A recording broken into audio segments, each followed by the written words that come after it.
नमस्कार, मैं हूं फरीद अली और आप देख रहे हैं हमारा खास शो दुनिया की खबर। सबसे पहले सुर्खियां।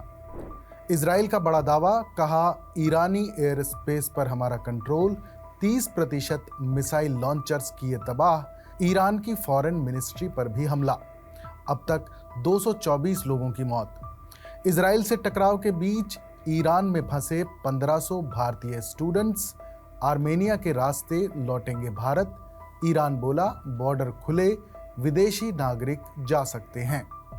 अमेरिका में नो किंग्स रैली के दौरान हिंसा, गोलीबारी में एक शख्स की मौत। मिलिट्री परेड के दौरान ट्रंप का कर रहे थे विरोध, 2000 शहरों में हुआ प्रदर्शन। साइप्रस ने पीएम मोदी को सर्वोच्च सम्मान से नवाजा, अब तक 21 नेताओं को दिया गया ये सम्मान। कनाडा में G7 समिट, ट्रंप, मैक्रों और मेलोनी पहुंचे। ब्रिटिश पीएम मार्क कार्नी से पहली बार मिलेंगे मोदी। ऑपरेशन सिंदूर के बाद ट्रंप से भी हो सकती है मुलाकात।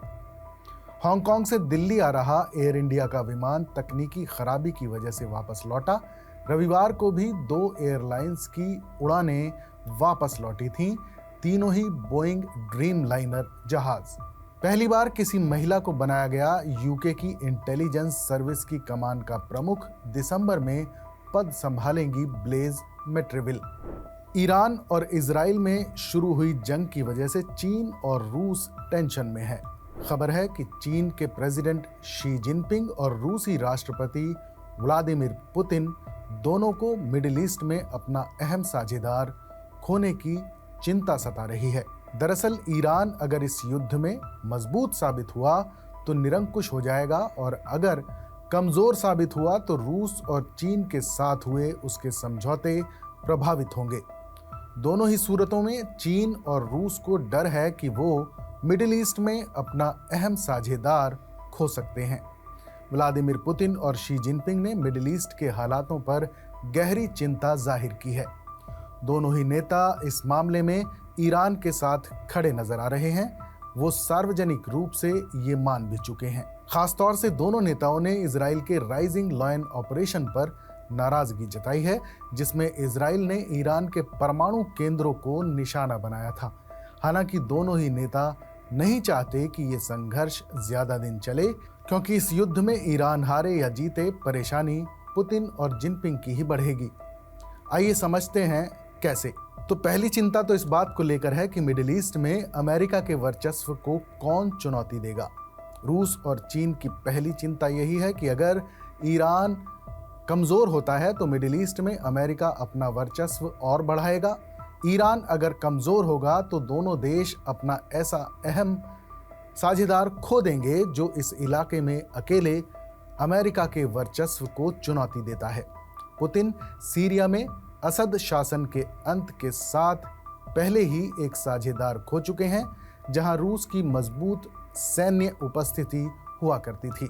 इजराइल के राष्ट्रीय सुरक्षा अध्ययन संस्थान में चीन और मिडिल ईस्ट की एक्सपर्ट तुविया गेरिंग के हवाले से द टेलीग्राफ ने लिखा है कि ईरान और रूस पश्चिमी देशों के वर्चस्व को चुनौती देने में साझेदार हैं। दोनों देश एक दूसरे से सीखते हैं और अपनी आबादी के लिए तकनीकें भी साझा करते हैं। पुतिन और जिनपिंग की दूसरी चिंता है ईरान के परमाणु कार्यक्रम को लेकर। रूस यूक्रेन युद्ध के लिए ईरान लगातार ड्रोन सप्लाई कर रहा है। रूस और ईरान के मामलों के विशेषज्ञ निकोल ग्रेजविस्की ने टेलीग्राफ से बातचीत में कहा है कि रूस को ईरान से सप्लाई होने वाले ड्रोन की चिंता नहीं है। रूस में स्थापित फैक्ट्रियां खुद इसमें सक्षम हैं। रूस की चिंता यह है कि अगर इस तनाव के बहाने ईरान परमाणु अप्रसार संधि से हटकर अपने परमाणु कार्यक्रम को और तेज करेगा, जैसा कि वो पहले भी धमकी दे चुका है। चीन और रूस दोनों के पास परमाणु हथियार हैं। ऐसे में दोनों ही देश नहीं चाहते कि ईरान परमाणु बम बनाए। अगर ऐसा हुआ तो ईरान की चीन और रूस पर निर्भरता कम हो जाएगी। तीसरी चिंता इस बात को लेकर है कि ईरान से तेल आयात प्रभावित हो सकता है। ये जंग अगर लंबी चलती है तो इजराइल के हमलों से ईरान के तेल डिपो को भी नुकसान पहुंचेगा। चीन ईरान से रोजाना 2 मिलियन बैरल तेल आयात करता है। अगर तेल डिपो तबाह हुए तो ये आपूर्ति प्रभावित होगी। चिंता ये भी है कि अगर संघर्ष बढ़ा तो ईरान, यूएई और सऊदी अरब में अमेरिकी सैन्य बेस पर हमला कर सकता है। इन दोनों देशों से भी चीन बड़ी मात्रा में तेल आयात करता है। चीन के लिए चुनौती इसलिए होगी क्योंकि वो पहले ही अमेरिका के साथ ट्रेड वॉर झेल रहा है। और चौथी चिंता है आर्थिक नुकसान को लेकर। ईरान पर अगर और ज्यादा प्रतिबंध लगे तो ईरान में चल रही चीन की परियोजनाओं पर असर पड़ेगा और रूस के पास डिफेंस उपकरण खरीदने के लिए कोई खरीदार नहीं होगा। इससे दोनों ही देशों को आर्थिक नुकसान होगा। इसीलिए दोनों देश सामने से भले ही हमले के लिए इजराइल की निंदा कर रहे हों, असल में दोनों ही देश चाहते हैं कि जंग थम जाए। फिलहाल ईरान और इजराइल के बीच शुरू हुई इस जंग को रुकवाने के लिए रूस और चीन कितने बेचैन हैं, इसका अंदाजा इस बात से लगाया जा सकता है कि पुतिन ने संयुक्त राष्ट्र के परमाणु निगरानी बोर्ड की एक इमरजेंसी मीटिंग बुलाई है। इसके अलावा नेतन्याहू और ईरानी राष्ट्रपति मसूद पेजेश्कियान से भी बात की है और डोनाल्ड ट्रंप से बातचीत में भी युद्ध खत्म किए जाने की वकालत की है।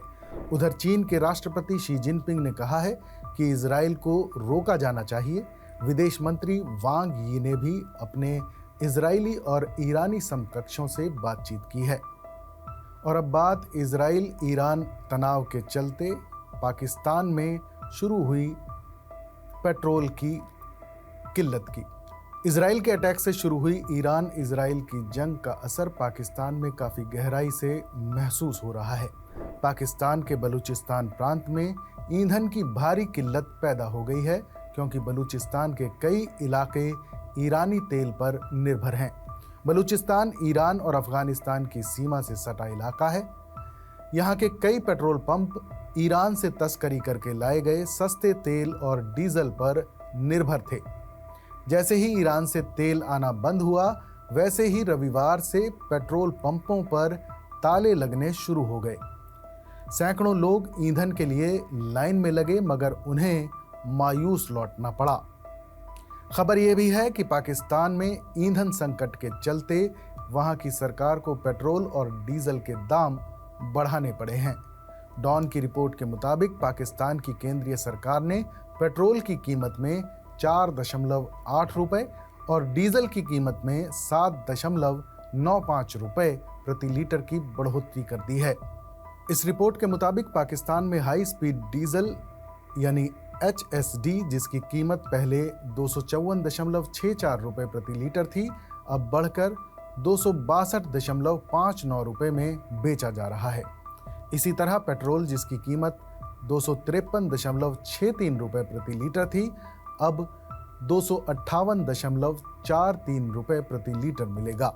रिपोर्ट के मुताबिक ईरान इजराइल संघर्ष के बीच पाकिस्तान के बलूचिस्तान में ईंधन संकट ने गंभीर रूप ले लिया है। वजह है बॉर्डर के रास्ते ईरान से जो तेल की सप्लाई होती थी, वो सप्लाई बुरी तरह प्रभावित हुई है, जिससे बड़ी संख्या में पेट्रोल पंप बंद हो गए हैं। ईरान के साथ बलूचिस्तान के सीमावर्ती जिले जिनमें तुर्बत, ग्वादर, पंजगुर, चगाई, वाशुक और मशकाइल शामिल हैं, सबसे ज्यादा प्रभावित हैं। वजह यह है कि वो न सिर्फ ईरानी तेल आपूर्ति रुकने की वजह से परेशान हैं, बल्कि वो भोजन की कमी का भी सामना कर रहे हैं क्योंकि वहाँ ज़्यादातर खाने वाले सामान की सप्लाई भी ईरान से ही होती है। मकरान, रक्षान और चगाई इलाकों के जरिए ईरानी तस्करी के तेल की आपूर्ति लंबित होने की वजह से लगभग 60 से 70% पेट्रोल पंप बंद हो गए हैं। तस्करी करके लाए गए ईरानी पेट्रोल और डीजल बेचने वाले पेट्रोल पंपों को जिला प्रशासन ने पिछले हफ्ते पहले ही बंद कर दिया था, जिससे क्वेटा और बाकी जिलों में नागरिकों की परेशानियां भी काफ़ी बढ़ गई हैं।